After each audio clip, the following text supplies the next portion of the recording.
I'm on the radio. What's up, YouTube and the world? So I met someone today who's a gold prospector, and she's a woman. How about that? Interesting. So anyway, wheel restoration. I actually like the pale look, but the paint's got so many different colors on the car, like eggshell, white. So we're gonna make this look super nice. So this is my wheel restoration job for today.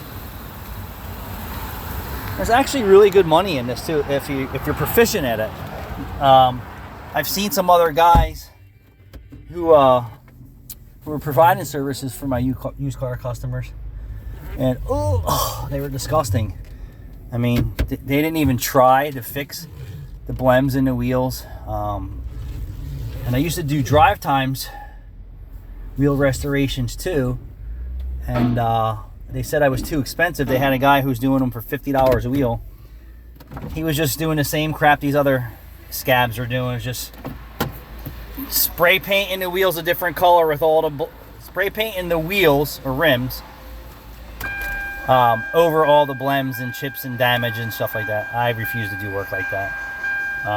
I could, but guess what? I'm not. I'm gonna make the wheels near as close to new as I possibly can, and I feel that that's a quality job, and that's my personal satisfaction as well, to give the customer a good quality job. So this customer has a used car dealership close to my shop, and he sent me over one of the cars that he had a guy do for $75 a wheel, and they were horrible. And here we go. Here's a second job he sent me. Obviously he liked what I did for him, and I actually posted on there. It was a Hyundai Veloster or something with black inlays in the rims. Thanks for watching. Stay with me. I'll post the finished product when I'm finished.